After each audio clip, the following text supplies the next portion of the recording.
नमस्कार प्रिय दर्शकों, फिर से आपका स्वागत है। प्रिय दर्शकों, एक कबूतर ने बताया, ये 3 काम मनुष्य को रंग से राजा बना देते हैं। प्रिय दर्शकों, प्राचीन समय काल में एक जंगल में कबूतर और कबूतरी बैठे हुए थे। सर्दियों की रात थी, कड़ाके की ठंड पड़ रही थी। तब एक कबूतरी कबूतर से कहती है कि पिया जी, आज की रात को निकालने के लिए ऐसा क्या किया जाए जिसे आज की रात निकल जाए, सर्दी बहुत भारी पड़ रही है। कबूतरी कहती कि कोई ऐसी कहानी सुनाओ जिससे आज की रात कट जाए। कबूतर कबूतरी की बात सुनने के बाद एक कहानी शुरू करता है और कबूतरी से कहता है कि तुम ध्यान से सुनो, बड़ी ज्ञानवर्धक और बड़ी प्रेरणादायक मैं कहानी तुम्हें सुनाने जा रहा हूं। अब कबूतरी ध्यान से सुनती है और कबूतर कहानी शुरू करता है। जो लोग इस कहानी को सुन रहे हैं, इस कहानी को पूरा सुने। कहानी के अंत में कबूतर 3 बातें बताता है जिसे आपको आपके जीवन में याद रखनी चाहिए। कबूतर कहानी शुरू करता है कि बहुत समय पहले की बात है। किसी नगर में एक राजा रहता था। एक रोज वो राजा अपने दरबार में बैठा हुआ था। तभी उसके दरबार में एक भिखारी आया। उस भिखारी की बड़ी दयनीय स्थिति थी। जर्जर शरीर, तन पर फटे पुराने मेले कुचैले कपड़े और लाचार बेबस निगाहें। राजा ने जब उस भिखारी को देखा तो उस पर बड़ी दया आई। राजा ने तुरंत अपने खजांची को बुलाया और उसे आदेश दिया कि इस भिखारी को उचित भिक्षा देकर विदा करो। प्रिय दर्शकों, भिखारी तो भिक्षा लेकर राजा को धन्यवाद देकर वहां से चला गया, लेकिन राजा के सामने एक प्रश्न छोड़ गया। उस राजा के मन में यह विचार आया कि मैंने ऐसे कौन से शुभ कर्म किए थे जिनके कारण ये राजपथ मिला है, और इस भिखारी ने ऐसा कौन सा कार्य किया था जिसके कारण उसे जिल्लत भरी जिंदगी नसीब हुई है। प्रिय दर्शकों, राजा के मन में ये विचार आते ही अगले दिन राजा ने अपने नगर के सभी विद्वानों की एक सभा बुलाई। जब सभी विद्वान लोग सभा में उपस्थित हो गए तो राजा ने सभी के सामने अपने मन की जिज्ञासा रखी और उस राजा ने विद्वान जनों से कहा कि हे विद्वान पुरुषों, मैंने आप लोगों को यहां बुलाकर इसीलिए कष्ट दिया है ताकि मैं अपनी एक समस्या का निराकरण आप लोगों से करा सकूं। मेरे मन को एक विचार बहुत ही विचलित कर रहा है। राजा के ये वचन सुनकर सभा में बैठे हुए विद्वानों में से एक विद्वान ने खड़े होकर पूछा कि महाराज, ऐसी क्या उलझन है जो आपको विचलित कर रही है? ऐसा कौन सा विचार है जो आपको परेशान कर रहा है?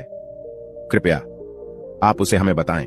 राजा बोला, विद्वानों, मैंने ये सभा इसलिए बुलाई है ताकि मैं ये जान सकूं कि किन शुभ कार्यों से मुझे ये राजपथ मिला है, या तुम में से कोई इस बात को मुझे बता देगा तो मैं उसे मालामाल कर दूंगा, और ना बताने की स्थिति में मैं उसको गधे पर बैठाकर मुख पर कालिक पोत कर उसे बेइज्जत करके राज दरबार से बाहर निकलवा दूंगा। प्रिय दर्शकों, राजा की इन बातों को सुनकर सभा में बैठे सभी विद्वान सकते में आ गए। वह भी सोचने लगे कि राजा को यह बात बताने से बेहतर तो यही है कि हम लोग खामोश रहे या फिर उससे कुछ दिन की मोहलत मांगकर चुपचाप यहां से खिसक लें। कहीं राजा को हमने बताया और राजा हमारी बातों से संतुष्ट नहीं हुआ तो मुफ्त में ही हमारी बहुत बड़ी बेइज्जती हो जाएगी।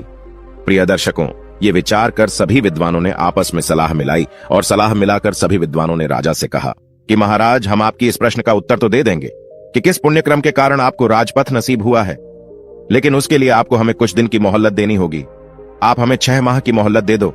6 महीने के बाद हम आपके सामने ये राज बता देंगे कि किस पुण्यक्रम के कारण आपको ये राजपथ नसीब हुआ है।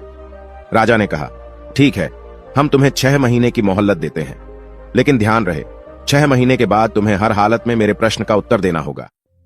सभी विद्वानों ने राजा को आश्वासन दिया और राजा से कहा कि महाराज, आप बिल्कुल भी चिंता ना करें, 6 महीने बाद हम आपकी जिज्ञासा का जरूर समाधान कर देंगे। प्रिय दर्शकों, इस प्रकार सभी विद्वान राजा से 6 महीने की मोहलत लेकर राज दरबार से बाहर चले गए। प्रिय दर्शकों, सभी विद्वानों ने राजा से कहने को कह तो दिया, लेकिन इसका उत्तर उन्हें भी मालूम नहीं था। सभी ने बाहर आकर विचार विमर्श किया कि अब इस मुसीबत से कैसे छुटकारा पाया जाए। सभी विद्वान मौन थे, इसका हल किसी को भी मालूम नहीं था। तभी उनमें से एक विद्वान बोला, अरे भाई लोगों, अभी तो हमारे पास में पूरे 6 महीने हैं। 6 महीने आराम से गुजारो, जब समय आएगा तब देखा जाएगा। भविष्य की चिंता करके वर्तमान क्यों बर्बाद करें। सभी ने एक सुर में हाँ मिलाई और सभी विद्वान ये वायदा करके कि आज से 6 महीने बाद में हम सभी लोग नगर के बाहर तालाब पर इकट्ठे होंगे और जिसे भी उत्तर पता चल जाएगा वो एक दूसरे को बता देगा। इस तरह प्रिय दर्शकों, सभी लोग एक दूसरे से वादा करके एक दूसरे से विदा लेकर अपने अपने घर को चले गए और अपने घर के कार्यों में व्यस्त हो गए। दिन गुजरे, महीने गुजरे और गुजरते गुजरते उस समय भी आ पहुंचा जिसके अगले दिन राजा को उसकी सवाल का उत्तर देना था। वादे के अनुसार एक बार फिर से सभी विद्वान नगर के बाहर बने हुए तालाब पर इकट्ठे हुए। सभी ने एक दूसरे से पूछा, क्या कोई उत्तर पता चला क्या? तो सभी का एक ही जवाब था कि हम तो इस प्रश्न का कोई जवाब नहीं ढूंढ पाए। जब सबको ये पता चला कि राजा के प्रश्न का उत्तर किसी के पास में नहीं है, तो ये जानकर सभी चिंतित हो गए और सोचने लगे कि अब क्या किया जाए। प्रिय दर्शकों, जब सभी विद्वान चिंता में डूबे हुए थे, तभी ना जाने कहां से एक वृद्ध ब्राह्मण सन्यासी वहां पहुंचा। जब उसने सभी विद्वानों को चिंता में डूबा देखा, तो उसने विद्वानों से पूछा, क्या बात है भाई, आप सभी लोग चिंता में कैसे बैठे हो? प्रिय दर्शकों, साधु महाराज के पूछने पर विद्वानों ने सारा घटनाक्रम उस महात्मा को बता दिया और कहा कि महात्मा जी, यदि हमने कल राजा को उसके पीछे प्रश्न का उत्तर नहीं दिया, तो राजा हमारा सिर मुड़वाकर गद्दी पर बिठाकर राज्य से बाहर निकलवा देगा। इसी कारण से हम सभी लोग चिंता में बैठे हुए हैं। प्रिय दर्शकों, विद्वानों के मुख से ये वचन सुनकर उस वृद्ध ब्राह्मण ने कहा, हे विद्वानों, अब तुम्हें चिंता करने की कोई आवश्यकता नहीं है, क्योंकि मुझे पता है तुम्हारे नगर के राजा को किस पुण्यक्रम के कारण राजपथ नसीब हुआ है। सभी विद्वानों ने कहा कि सच महात्मा जी, आपको पता है। सन्यासी बोला, बिल्कुल। सभी विद्वान उस महात्मा के आगे हाथ जोड़कर बोले, महात्मा जी, यदि ऐसी बात है तो कृपया हमें बताओ ना कि किस पुण्यक्रम के कारण हमारे राजा को राज पर नसीब हुआ है। हम वादा करते हैं, हमें जो भी उपहार उस राजा से मिलेगा उसमें से ज्यादा हम आपको दे देंगे। वृद्ध ब्राह्मण बोला, हे विद्वानों, मुझे आपसे कोई उपहार नहीं चाहिए। आप तो सिर्फ मुझे राजा के पास ले चलो, मैं स्वयं उसकी बात का उत्तर तुम्हारे राजा को दे दूंगा। मित्रों, उस वृद्ध ब्राह्मण की इन बातों को सुनकर सभी विद्वानों के चेहरे खिल गए। सभी विद्वान उस वृद्ध ब्राह्मण को लेकर राजा के दरबार में जा पहुंचे। उन्होंने उस वृद्ध ब्राह्मण का राजा से परिचय कराया और कहा कि राजन, ये वृद्ध ब्राह्मण आपके प्रश्न का जवाब दे देंगे। राजा ने कहा, कोई बात नहीं, मुझे तो मेरे प्रश्न का उत्तर चाहिए, चाहे आप दें या यह महात्मा जी दें। बताओ ब्राह्मण देवता, मुझे किस पुण्य क्रम के कारण यह राजपथ मिला है? प्रिय दर्शकों, राजा के वचन सुनकर वो ब्राह्मण देवता बोला कि महाराज, ये तुम सचमुच में ही ये जानना चाहते हो कि तुम्हें ही क्यों ये राजपथ मिला है? तो महाराज, इन बेचारे विद्वानों को सताने से कोई फायदा नहीं है। तुम्हारे प्रश्न का उत्तर तो सिर्फ एक व्यक्ति ही दे सकता है। राजा ने आतुर सुर में पूछा कि कौन बता सकता है? तो वृद्ध ब्राह्मण बोला कि महाराज, यहां से 100 कोस दूर उत्तर दिशा में एक वन में एक व्रत महात्मा तपस्या कर रहे हैं। वो महात्मा राख खाते हैं, राख के अतिरिक्त कुछ भी नहीं खाते हैं और राख का ही मल त्याग करते हैं। वे महान दूरदृष्टा है, वही तुम्हारे प्रश्न का उत्तर दे सकते हैं। प्रिय दर्शकों, ये सुनकर उस राजा ने वृद्ध ब्राह्मण की बात पर विश्वास किया और अपना राजपाट अपने मंत्रियों के हवाले करके उस वृद्ध ब्राह्मण के बताए अनुसार उस महात्मा की खोज में चल दिए, जो महात्मा राख खाते थे और राख का ही मल त्याग करते थे। कई दिनों के सफर के बाद में वो राजा अंतत उस जगह पर जा पहुंचा जिस वन में वो महात्मा जी तपस्या कर रहे थे। राजा ने हाथ जोड़कर महात्मा जी की एक परिक्रमा लगाई और महात्मा जी के सामने राजा हाथ जोड़कर खड़ा हो गया। 2 घंटे बाद महात्मा की समाधि टूटी। उसने जब राजा को अपने सामने हाथ जोड़े हुए खड़ा हुआ पाया, तो उस महात्मा ने पूछा कि भाई, तुम कौन हो? दिखने में तो तुम राजा के जैसे लग रहे हो, फिर तुम इस निर्जन वन में क्या कर रहे हो? प्रिय दर्शकों, राजा ने उस महात्मा को अपना परिचय दिया और अपने वहां आने का कारण बताया। इस पर उस महात्मा ने कहा कि राजन, मैं भी तुम्हारे इस प्रश्न का उत्तर देने में अभी असमर्थ हूं, लेकिन यहां से 50 कोस दूर उत्तर दिशा में एक वन में एक महात्मा तपस्या कर रहे हैं, आग खाकर जीवित रहते हैं। तुम उनके पास चले जाओ, वो तुम्हारे प्रश्न का उत्तर जरूर दे देंगी। महात्मा की इन बातों को सुनकर राजा कुछ पल के लिए निराश तो जरूर हुआ, किंतु फिर से नए उत्साह के साथ महात्मा द्वारा बताए हुए मार्ग पर उस साधु की तलाश में आगे को चल दिया। शीघ्र ही उसने अगले बल में तपस्या करते उस साधु को खोज लिया, जो आग खाकर जिंदा रहते थे। वो साधु महात्मा भी समाधि अवस्था में बैठे हुए तपस्या कर रहे थे। कुछ देर बाद जब उन महात्मा की समाधि टूटी, तो उन्होंने अपने सामने राजा को आदरपूर्ण मुद्रा में खड़ा हुआ पाया। जब महात्मा ने राजा से अपने पास में आने का कारण पूछा, तो राजा ने बता दिया कि वो किस लिए उनके पास में आया है। प्रिय दर्शकों, राजा सुनकर साधु ने कहा, सुनो राजन, ये सच है कि मैं बहुत दिनों से तपस्या कर रहा हूं, किंतु अनेक बातें ऐसी हैं जिनका रहस्य मुझे भी पता नहीं है। तुम जिस प्रश्न के लिए मेरे पास में आए हो, तुम्हारा प्रश्न भी कुछ ऐसा ही है। मैं इसका भी उत्तर बताने में असमर्थ हूं। प्रिय दर्शकों, जब वो राजा उन साधु महाराज के इन वचनों को सुनता है, तो निराश हो जाता है। राजा उन महात्मा जी से कहता है कि हे प्रभु, तब तो मेरा इतनी दूर आना व्यर्थ ही गया। मैं तो बढ़िया आशा लेकर आपके पास में आया था कि आप मेरी समस्या का अवश्य निराकरण कर देंगे। प्रिय दर्शकों, जब वो साधु महाराज राजा को बहुत उदास देखते हैं, तो कहते हैं कि हे राजन, निराश मत हो, मुझे आपके प्रश्न का उत्तर पता नहीं है, लेकिन मैं उस व्यक्ति को भली भांति जानता हूं जिसके पास में तुम्हारे सभी सवालों के उत्तर है। राजा ने कहा, ठीक है महाराज, आप उनका ही पता बता दीजिए। इतनी दूर आया हूं तो मैं उनसे भी मिल लेता हूं। महात्मा जी बोले, सुनो राजन, यहां से 50 मील जब तुम आगे जाओगे तो तुम्हें एक नीलगढ़ नाम का शहर पड़ेगा। उस शहर में एक रामू नाम का जाना माना वैश्य रहता है। उस वैश्य की पत्नी इस समय गर्भवती है और अब से 2 दिन बाद उस वैश्य की पत्नी के गर्भ से एक पुत्र जन्म लेगा। उस वैश्य के घर में पुत्र तो जन्म लेगा, लेकिन कुछ घंटे जीवित रहने के बाद उसकी मृत्यु हो जाएगी। जब उसकी मृत्यु हो जाएगी तो वैश्य श्मशान की मिट्टी में अपने पुत्र को दफन करेगा। जब वैश्य अपने पुत्र को दफन करके वापस लौट जाए तो तुम उस मृत बच्चे की देह को जमीन से बाहर निकाल लेना और उस मृत बच्चे के सामने तुम अपना प्रश्न रखना। तुम्हें तुम्हारे प्रश्न का उत्तर मिल जाएगा। राजा ने साधु का धन्यवाद किया और साधु से विदा लेकर राजा आगे को बढ़ गया। चलते चलते राजा साधु की बताए हुए शहर नीलनगर में पहुंच गया और वैश्य का घर तलाश करके उसके घर के समीप ही एक चबूतरे पर बैठ गया। कुछ ही देर में वैश्य अपने घर से बाहर निकला। अजनबी व्यक्ति को बाहर बैठा हुआ देखकर उस वैश्य ने राजा से पूछा कि मित्र, कौन हो तुम और यहां बैठे किसकी प्रतीक्षा कर रहे हो? राजा बोला, मुझे प्रतीक्षा है तुम्हारे घर में आने वाले उस नन्हे से मेहमान की, जो शीघ्र ही तुम्हारी पत्नी के गर्भ से जन्म लेने वाला है। वैश्य अजनबी के मुख से जब इन बातों को सुनता है तो उसे बड़ा ही आश्चर्य होता है। राजा की इन बातों को सुनकर वैश्य राजा से पूछता है कि आपको कैसे पता चला कि मेरी पत्नी गर्भवती है? राजा ने कहा, इसमें आश्चर्य करने की कोई बात नहीं है। मुझे ये बात एक महात्मा ने बताई है और उसने ये भी कहा है कि तुम्हारी पत्नी की गर्भ से जो शिशु जन्म लेगा वह लड़का होगा। लेकिन शब्द सुनकर वैश्य बोला, लेकिन क्या भाई, तुमने अपनी बात अधूरी क्यों छोड़ दी? बच्चा स्वस्थ तो पैदा होगा? राजा ने कहा, हाँ भाई, खूब स्वस्थ पैदा होगा, लेकिन सिर्फ कुछ ही घंटे वो जीवित रह पाएगा, बाद में उसकी मृत्यु हो जाएगी। वैश्य भयभीत स्वर में बोला, अरे भाई, शुभ शुभ बोलो।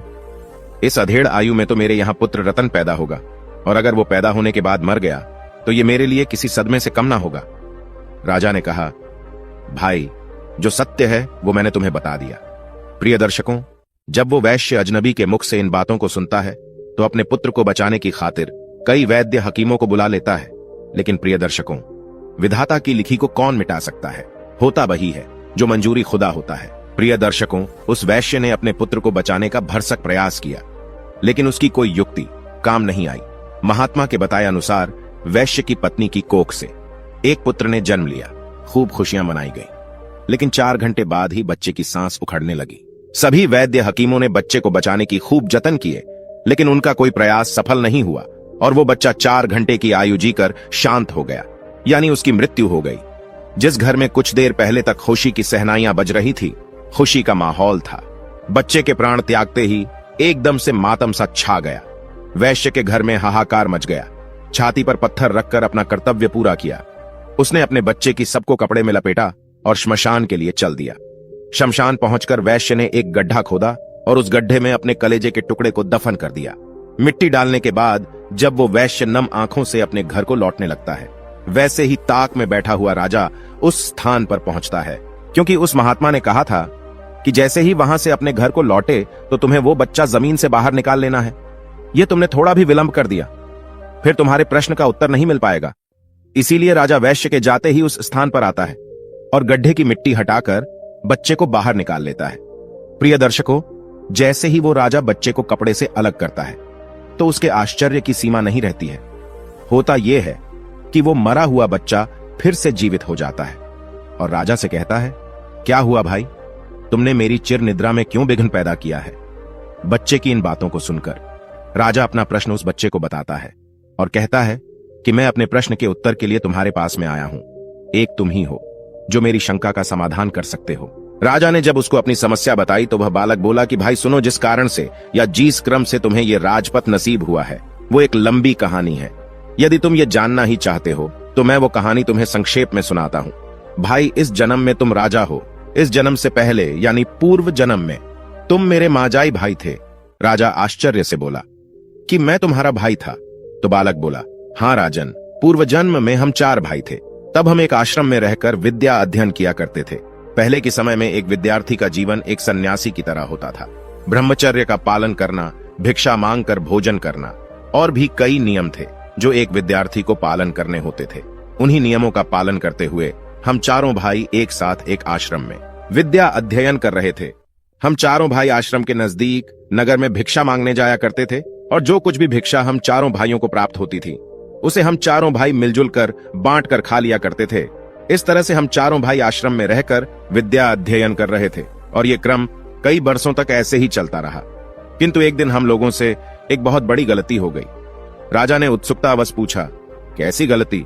तो बालक बोला कि राजन, बीच में मत बोलो, बस तुम मेरी बातों को सुनते रहो, क्योंकि मेरे पास बहुत ही कम समय बचा हुआ है।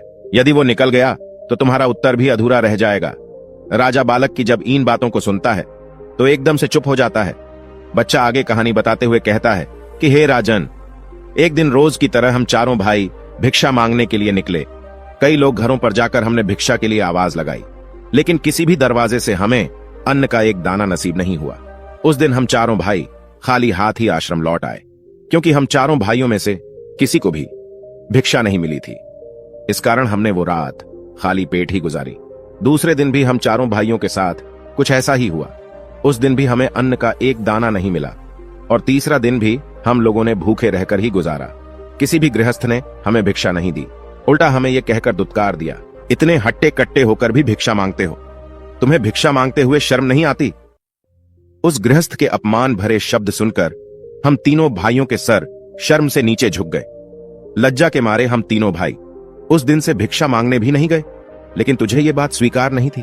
तुमने कहा कि एक ब्रह्मचारी को लज्जा कैसी?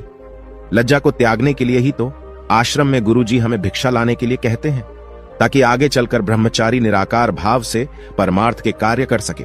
उसके मन से ऊंच नीच, जात पात, छोटे बड़े का भाव समाप्त हो जाए और सभी को एक दृष्टि से देखे।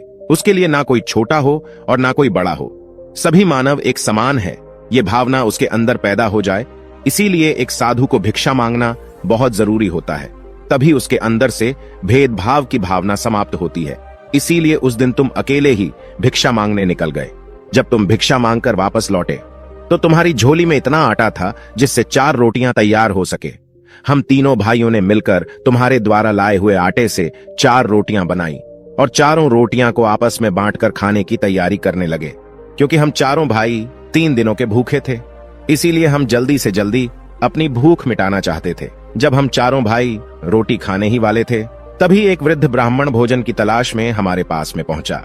जब उसने हमारे हाथ में भोजन की थाली देखी तो उस वृद्ध ब्राह्मण ने हम चारों भाइयों से अपने अपने भोजन में से थोड़ा थोड़ा भोजन देने की प्रार्थना की, क्योंकि हम चारों भाइयों का भूख के मारे पहले ही बहुत बुरा हाल था।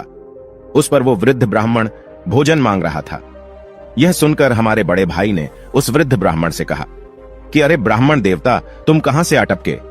हम लोग तो पहले से ही 3 दिनों से भूखे हैं। मुश्किल से आज एक रोटी नसीब हुई है और तुम कहते हो कि उसमें से हम तुम्हें दे दें।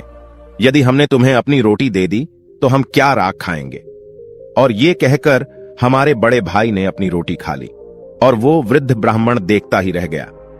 इसके बाद उस वृद्ध ब्राह्मण ने हमारे दूसरे भाई से अपने भोजन में से उसे थोड़ा भोजन देने का आग्रह किया। हमारे दूसरे भाई ने उस वृद्ध ब्राह्मण से कहा कि महाराज, यदि मैंने तुम्हें अपना भोजन दे दिया तो मैं क्या चूल्हे की आग खाऊंगा? और ये कहकर उसने भी अपनी रोटी खा ली। जब हमारे दोनों भाइयों से उसे निराशा हाथ लगी तो वो वृद्ध ब्राह्मण मेरे पास में आया। मैंने भी अपने दोनों भाइयों की तरह उसे टकासा जवाब दे दिया कि हे ब्राह्मण देवता, यदि हमने अपने भोजन में से तुम्हें भोजन दे दिया तो मैं मरूंगा या जीऊंगा। और ये कहकर मैंने भी अपनी रोटी खा ली। जब हम तीनों भाइयों से उस वृद्ध ब्राह्मण को निराशा हाथ लगी तो आखिर में वो वृद्ध ब्राह्मण तुम्हारे पास में पहुंचा और इस उम्मीद में तुम्हारी तरफ से निहारने लगा कि शायद तुम अपने भोजन में से कुछ भोजन में उसकी सेवा में अर्पित कर दो। हे राजन, जब वो ब्राह्मण तुम्हारे पास में पहुंचा तो तुमने बिना किसी हिचकिचाहट के अपने हिस्से वाली रोटी उस वृद्ध ब्राह्मण को दे दी। साथ ही यह कहते हुए क्षमा भी मांगी कि हे ब्राह्मण देवता, आज तो मेरे पास में एक ही रोटी है, आप इस एक रोटी को खाकर अपनी भूख मिटाएं। आप फिर किसी दिन हमारे यहाँ पर पधारी, ये मैं आपका संपूर्ण रूप से अतिथि सत्कार करूंगा। सो हे राजन, तब से हम सब भाई अपने अपने पूर्व जन्म में किए क्रम का फल भोग रहे हैं। उस दिन वो ब्राह्मण तो ऐब मस्तू कहकर चला गया और हम तीनों भाइयों पर मुसीबत का पहाड़ टूट पड़ा। यह कहकर बालक ने कुछ छड़के लिए, फिर आगे बोला, हे राजन, जिस वृद्ध ब्राह्मण ने तुम्हें पहले साधु के पास जाकर उससे अपने प्रश्न का उत्तर खोजने के लिए कहा था, दरअसल मैं वही ब्राह्मण है जो हमारे पूर्व जन्म में भोजन मांगने के लिए हमारे पास में आया था, और वह पहला साधु जो सिर्फ राख खाता है और राख का ही मल त्यागता है, उस काल का हमारा बड़ा भाई है। उसने ब्राह्मण से यह कहा था कि तुम्हें रोटी दे दूंगा तो खाऊंगा क्या राख। अतः ब्राह्मण के हिसाब से ही बेराख खाकर ही जीवित है। पहले साधु ने तुम्हें दूसरे साधु के पास में जाने का परामर्श दिया। वह दूसरा साधु दरअसल हमारा दूसरा भाई है जो सिर्फ आग खाकर ही जीवित रहता है। उसने ब्राह्मण के रोटी मांगने पर यह कहा था, यह ब्राह्मण देवता, यदि मैं तुझे रोटी दे दूंगा तो क्या मैं चूल्हे की आग खाऊंगा। सो उस ब्राह्मण का सांप उस पर भी फलीभूत हो रहा है। आगे वो बच्चा उस राजा से बोला, हे राजन, अब आप मेरे विषय में भी सुन लो। मैंने ब्राह्मण को रोटी न देकर यह कहा था कि यदि मैं तुम्हें रोटी दे दूंगा तो मेरा क्या होगा, मैं जीऊंगा या मरूंगा। बस तभी से मैं जीता और मरता आ रहा हूं। मैं नित्य किसी न किसी के यहां जन्म लेता हूं और कुछ घंटे, कुछ दिवस अथवा कुछ महीने जीवित रहकर वापस मर जाता हूं, और तब से यह घटनाक्रम नियमित रूप से चल रहा है। प्रिय दर्शकों, इतना कहकर बालक ने जब राजा को उसके विषय में बताना शुरू किया तो उसने राजा को बताया कि हे राजन, अब तुम अपने विषय में भी सुन लो। तुमने अपने हिस्से की रोटी उस ब्राह्मण को दी और स्वयं भूखे रहे। तुमने अपने आतिथ्य धर्म का पूरी तरह से परिपालन किया। अतः उन्हीं शुभ कर्मों के कारण इस जन्म में तुम्हें राजा बनने का अवसर मिला है, क्योंकि परमात्मा उन्हीं लोगों को राजपद देता है या अमीर बनाता है जो खुद की ना सोच के दूसरों की परवाह करते हैं, जो दूसरों के बुरे वक्त में उनकी सहायता करते हैं, जो अपने मुंह का निवाला भी दूसरों की सेवा में समर्पित कर देते हैं। ऐसे लोगों को परमात्मा इस मंशा से अमीर बनाता है कि ये लोग अमीर होकर दूसरों के सुख दुख में उनका साथ निभाएंगे। लेकिन अधिकतर लोग अमीर होकर अपना ही सोचते हैं। वो ये भूल जाते हैं कि यह अमीरी हमें हमारे पिछले जन्म के पुण्य फलों के कारण प्राप्त हुई है, और परमात्मा ने हमें दूसरों की सहायता के लिए अमीर बनाया है। यदि हम पुण्य कर्म करेंगे, लोगों की सहायता करेंगे, तो इस जन्म में तो हमें परमात्मा ने अमीर बनाया है, अगला जन्म भी हमारा अमीरी में ही बीतेगा। इसलिए राजन, तुम्हारे लिए अच्छा यही होगा कि तुम अपनी प्रजा की गरीब, असहाय लोगों की और जरूरतमंद लोगों की भरपूर मदद करो, परोपकार के कार्य करो, ताकि तुम्हारा आगामी जीवन भी सुखमय बन सके। प्रिय दर्शकों, इतना कहकर बालक एकदम से चुप हो गया। उसकी आंखें बंद हो गईं, उसकी गर्दन एक और लुढ़क गई। राजा समझ गया कि यह बच्चा सिर्फ इतनी देर के लिए ही जीवित हुआ था। अतः राजा ने बड़ी सावधानी के साथ में उस बालक की सबको कपड़े में लपेटा और बड़े ही सम्मान के साथ उस बच्चे के सबको जमीन में दबा दिया। और जमीन में दबा देने के बाद राजा अपने नगर को वापस लौट गया, क्योंकि अब राजा को भी यह पता चल चुका था कि उसे इस कारण से यह राजपद नसीब हुआ है। तो प्रिय दर्शकों, ये थी आज की कहानी।